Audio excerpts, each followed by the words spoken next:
Pasa el tiempo, y Colombia todavía no ha terminado de procesar lo que se fue cuando Diomedes Díaz murió.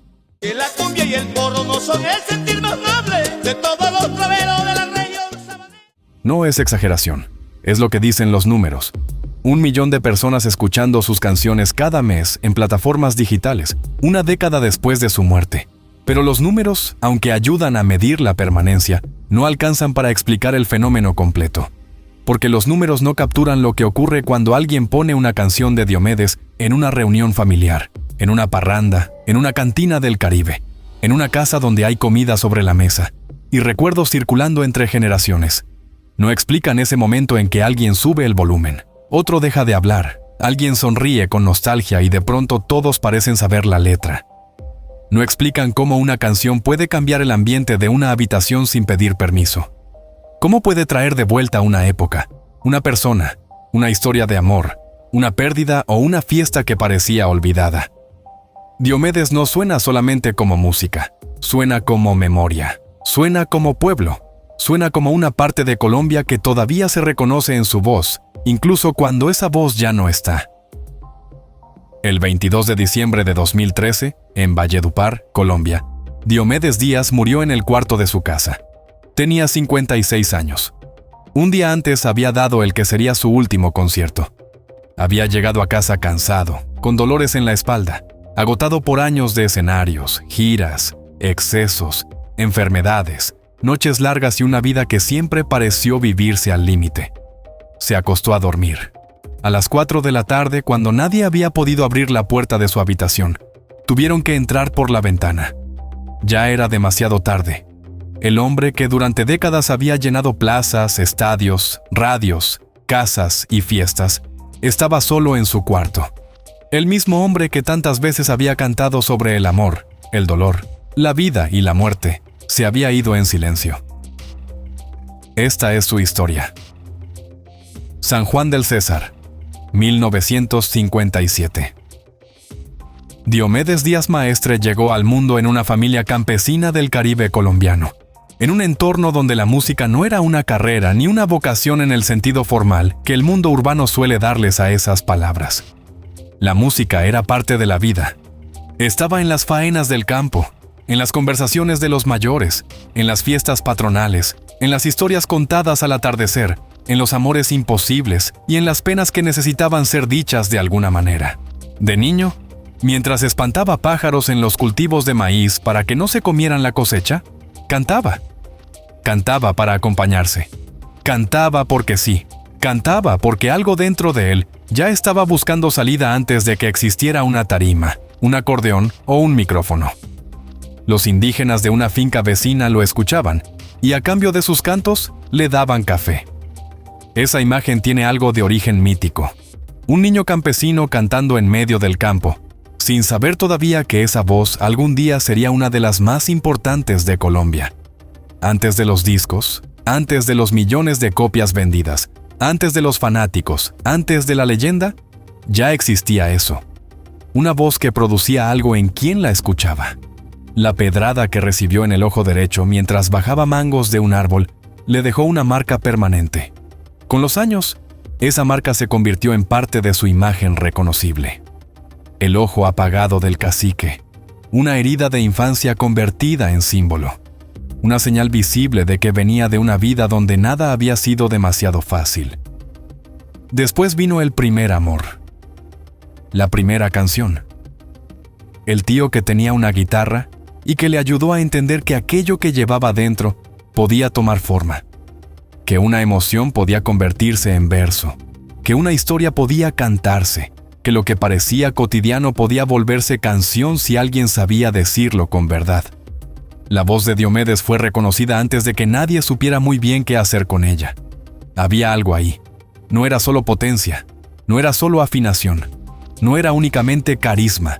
Era una manera de cantar como si cada palabra hubiera sido vivida antes de ser pronunciada, como si cada verso tuviera una raíz en la tierra de donde venía, como si no estuviera interpretando una canción, sino confesando algo que el público también llevaba adentro.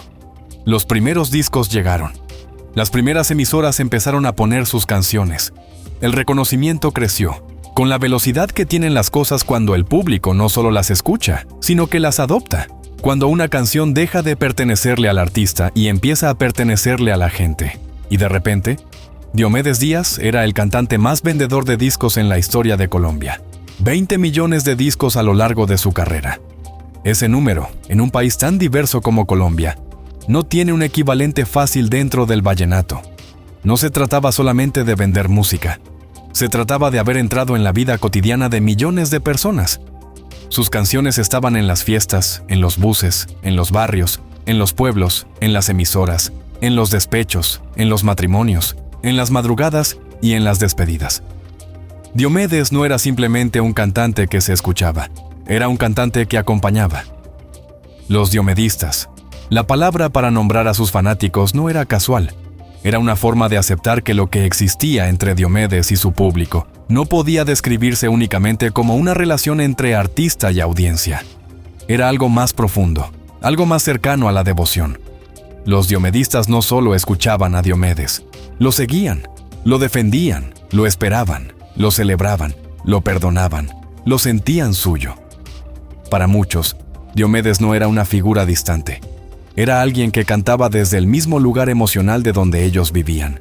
Alguien que hablaba como ellos, que sufría como ellos, que celebraba como ellos, que exageraba como ellos, que amaba con intensidad y que se equivocaba también con intensidad.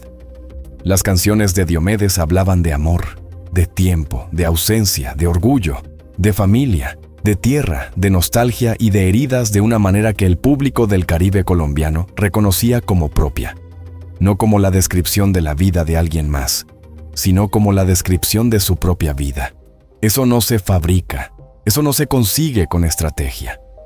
Eso ocurre cuando un artista viene del mismo lugar que su público, cuando el dolor que canta es un dolor conocido, cuando la alegría que celebra no parece inventada para entretener, sino nacida de una experiencia real, cuando las palabras no suenan calculadas, sino necesarias. Diomedes venía de ese lugar. Por eso, cuando cantaba, había gente que sentía que él estaba diciendo lo que ellos no habían podido decir. Pero la historia de Diomedes Díaz no es solo la historia de una voz privilegiada, de discos vendidos, de tarimas llenas y de coros cantados por multitudes. También es la historia de un hombre atravesado por contradicciones. Un hombre que vivió con una intensidad que el cuerpo puede sostener durante un tiempo, hasta que empieza a cobrar sus propias deudas. Las polémicas lo acompañaron durante décadas. Sus excesos, sus ausencias, sus relaciones sentimentales, sus conflictos, sus enfermedades, sus decisiones, sus más de 20 hijos reconocidos y posiblemente otros que nunca llegaron a reconocerse formalmente. Diomedes parecía vivir varias vidas al mismo tiempo. La del ídolo popular, la del hombre de familia dispersa, la del artista incansable, la del personaje polémico, la del campesino que nunca terminó de desprenderse del todo de su origen, y la del mito que crecía incluso cuando el hombre se deterioraba. Y está también la muerte de Doris Adriana Niño. Un episodio oscuro, doloroso, imposible de separar por completo de su historia. Una tragedia que marcó su vida pública y privada de una manera que los años nunca borraron del todo. Colombia tuvo que procesar una contradicción difícil. El artista más amado del país involucrado en una historia trágica que obligaba a mirar su figura con más complejidad. Diomedes siguió. El público siguió con él. Esa lealtad, vista desde afuera, puede parecer incomprensible, pero dice mucho sobre la relación que había construido. Para los diomedistas, lo que Diomedes les había dado era tan profundo que su figura podía contener también sus sombras.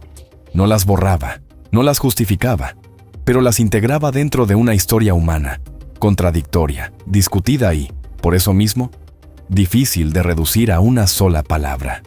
En los últimos años de su carrera, los diomedistas llegaban a sus conciertos sabiendo que ya no encontrarían la misma voz de los años 80. El tiempo había pasado. Los excesos habían dejado marcas. El cuerpo ya no respondía igual. La voz, ese instrumento que en su mejor momento había parecido inagotable, también mostraba señales de desgaste. A veces se quebraba. A veces parecía luchar contra el cansancio. A veces el público tenía que completar con el coro lo que el cuerpo de Diomedes ya no podía sostener como antes. No importaba. Llegaban de todas formas, con la misma devoción, con la misma disposición de recibir lo que quedaba de algo que les había dado tanto.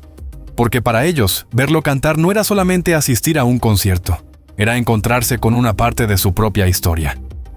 Era volver a escuchar la voz que había estado en sus casas durante años. Era confirmar que, a pesar del deterioro, el vínculo seguía vivo. Un día antes de morir, Diomedes dio su último concierto en Barranquilla. Estaba cansado. Tenía dolor en la espalda. Tuvo que sentarse en una silla para cantar. Esa imagen dice mucho. El cantante que ya no puede sostenerse de pie sobre el escenario, pero que aún así no cancela. El hombre agotado que se sienta, toma el micrófono y canta. El artista que, incluso en el deterioro, sigue entregando lo que el público fue a buscar.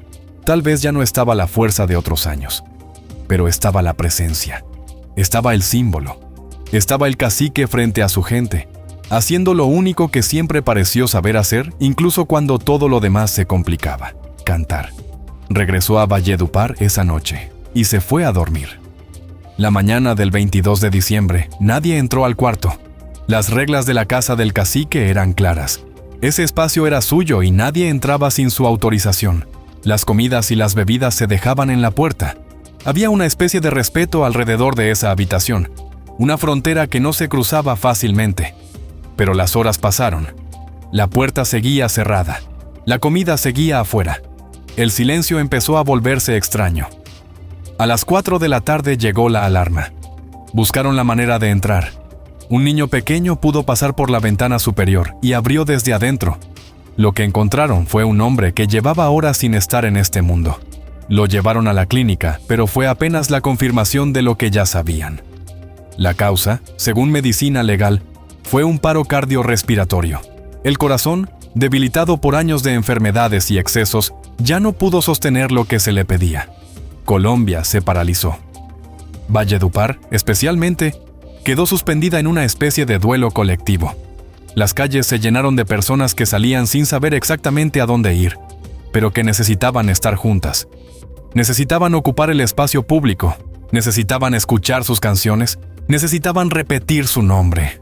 El dolor no era silencioso, era un dolor con acordeón, un dolor con coro, un dolor que se parecía a una parranda triste, a una despedida masiva, a una ciudad entera tratando de entender que el hombre que tantas veces había cantado sobre la vida ya no estaba. El ataúd con tapa de vidrio recorrió las calles de la ciudad. La tarima Francisco el Hombre, en la Plaza Alfonso López, fue el lugar donde lo velaron. El mismo escenario donde tantas veces había cantado se convirtió en el sitio de despedida. El carro de bomberos lo llevó al cementerio el día de Navidad. 4 días de luto en Valledupar. Y un grito que se repetía por todas partes: ¡Cacique! ¡Cacique! No era solamente la despedida de un cantante, era la despedida de una época, de una forma de entender el vallenato, de una figura que había sido al mismo tiempo ídolo, escándalo, leyenda, contradicción, símbolo popular y memoria colectiva. ¿Qué fue Diomedes Díaz? La respuesta más honesta es que fue algo que raramente ocurre en la historia musical de un país. La encarnación completa de lo que un género puede significar para las personas que lo necesitan. No necesariamente el más perfecto en términos técnicos, no necesariamente el más ordenado, no necesariamente el más ejemplar, pero sí el que conectó de manera más profunda con lo que millones de personas necesitaban que una voz les dijera, que venía de donde ellos venían, que sabía lo que era la pobreza, el campo, el amor, la pérdida, la fiesta, el orgullo, el arrepentimiento y la nostalgia de la misma manera en que ellos lo sabían. Y que podía poner todo eso en canciones que duraban, que se quedaban, que hacían que décadas después alguien escuchara los primeros acordes y empezara a cantar el coro sin haberlo decidido. Diomedes fue una voz, pero también fue un espejo. Un espejo donde mucha gente vio sus amores, sus errores, sus duelos, sus excesos, sus alegrías y sus contradicciones. Como Diomedes no hay otro, decía él mismo. Sus fans siguieron repitiendo esa frase mucho después de que él dejara de estar para decirla. Pasa el tiempo. Y en cualquier reunión familiar en Colombia, en cualquier bar del Caribe, en cualquier carro que atraviesa una carretera de noche, en cualquier casa donde alguien todavía guarda recuerdos de otros años, existe la posibilidad de que en algún momento suene una canción de Diomedes, no como homenaje calculado, no como ejercicio de nostalgia programada, sino como la manera natural en que esa música sigue formando parte de la vida de millones de personas que crecieron con ella y que de alguna forma todavía la necesitan, porque hay artistas que se recuerdan, y hay artistas que se siguen usando para vivir. Diomedes pertenece a esa segunda categoría.